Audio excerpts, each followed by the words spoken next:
वीर शिरोमणि वीर योद्धा हमनी के आन बान शान महाराणा प्रताप जी के मूर्ति अनावरण कार्यक्रम में शामिल सारा अभिभावकगण लोग, मीडिया बंधु के साथी लोग, हमारे मित्र लोग, साथी लोग, साथ साथ सम्मानित मंच पर उपस्थित होने के करनी सेना के राष्ट्रीय अध्यक्ष मकराना जी, सब केहू के रोशन सिंह भवानी के प्रणाम बा।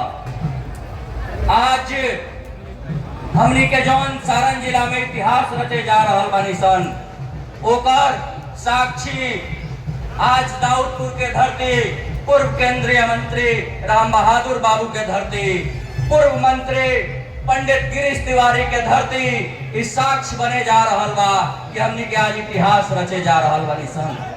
हमनी के जौन कार्यक्रम ला यहाँ एकत्रित भइल बानी सन, उ केहू कोई परिचय के मोहताज नहीं की वहाँ के। हमनी के आन बान शान वीर योद्धा हम बतावे के चाहतानी, हम अपना युवा साथी लोग के, नौजवान साथी लोग के बतावे के चाहतानी जे महाराणा प्रताप जी के बारे में ना जानत हुई। महाराणा प्रताप जी राणा संगा जी के पुत्र रहलन। वीर राजा उदय प्रताप सिंह मेवाड़ के राजा उनकर पुत्र रहलन। जब मेवाड़ पर अकबर के खतरा लगल, अकबर पूरा देश पर शासन करत रहे और जब कहलस कि हम मेवाड़ पर चढ़ाई करें, तब हमनी के वीर शिरोमणि महाराणा प्रताप जी आगे आनी, वहां से लड़ाई लड़े के काम कैनी। 1576 ईस्वी में जब युद्ध लागल तो महाराणा प्रताप जी के पास मात्र 15,000 सेना रहे, लेकिन जब युद्ध के बात आई अकबर के पास 80,000 सेना रहे। लेकिन महाराणा प्रताप जी जब युद्ध में आई तो अपना सेना के कहने कि हमारे एक जवान 5 जवान के मारी उनका। और स्थिति में युद्ध शुरू भइल। अकबर के पास सेना रहे लेकिन महाराणा प्रताप जी के पास सीना रहे। इस बात के गवाही आज पूरा देश दे रहा बा। आज हमनी के अमन चैन से जी रहल बानी सन, तो ओकर मुख्य श्रेय महाराणा प्रताप जी के जा रहल बा। हम पुनः महाराणा प्रताप जी के चरण में वंदन चंदन कर रहल बानी, अभिनंदन कर रहल बानी। जब मेवाड़ कब्जा के स्थिति में आ गई तब लगातार हल्दी घाटी के वो मैदान एक साक्षी बनल कि हमनी के युद्ध करेला तैयार बानी सन। जहां युद्ध में पराजय के सामना देखा अकबर भागे के प्रयास कैलन। 15,000 के सेना 80,000 के सेना पर भारी पड़ गए। तब तक अथेक रूप से महाराणा प्रताप के घोड़ा चेतक रहे, जना के एक पैर काट दिया गए। महाराणा प्रताप अपना पुत्र से ज्यादा वो घोड़ा के मानत रहलन। वो घोड़ा अपना ईमानदारी के पूरा परिचय दिलस।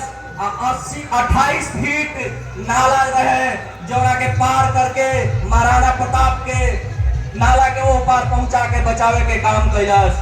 महाराणा प्रताप जी जब जंगल में चल गई तो लगभग कई वर्ष तक वहां के घास के रोटी खा के, लेकिन अपना क्षेत्र, अपना मेवाड़ के रक्षा खातिर कटिबद्ध रहनी। ओकरा बाद जब चेतक के मृत्यु हो गई, महाराणा प्रताप के समझी के वो सवांग छिन गई, लेकिन उस सवांग जात जात महाराणा प्रताप जी के जीवन रक्षा दे चुकल रहे। महाराणा प्रताप जरा से लड़लन अकबर में टीवी अकबर के जब महाराणा प्रताप के मृत्यु भइल, वो मृत्यु कोनो ऐसे ना भइल, वो मृत्यु भइल शेर से लड़ के समय। शेर से युद्ध होत रहे जंगल में, कोनो कारणवश यहाँ के भाला विक्षेप हो गए, शेर हमला कर दिलक। तो हमने कहे जो वीर पुरुष महाराणा प्रताप जी बानी, उस शेर से लड़त अपना प्राण के न्यौछावर कैले बानी, शहीद भइल बानी। ऐसे हमने के शेर महाराणा प्रताप के श्रद्धांजलि तथा साथ साथ मूर्ति अनावरण कार्यक्रम में शामिल होकर अपना आप के गर्व महसूस करता निशान। अंतिम जब पता चलल अकबर के कि महाराणा प्रताप अब इस दुनिया में नहीं कौन, तो वो अपन छोड़ जतौलस कि मैं ऐसे आदमी से लड़ रहा था जो आज तक हारा नहीं। ये बात के प्रमाण बा कि महाराणा प्रताप के वीरता के कोई दूसरा पर्याय ना रहे। ऐसे हमनी के पुनः महाराणा प्रताप जी के चरण में बंदन करतानी।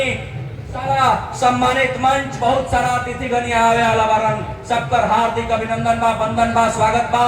साथ साथ जो भी मीडिया बंधु लोग बा, अभिभावक लोग बा, सबके प्रणाम, धन्यवाद। जय महाराणा, जय महाराणा, जय जय महाराणा। धन्यवाद। जय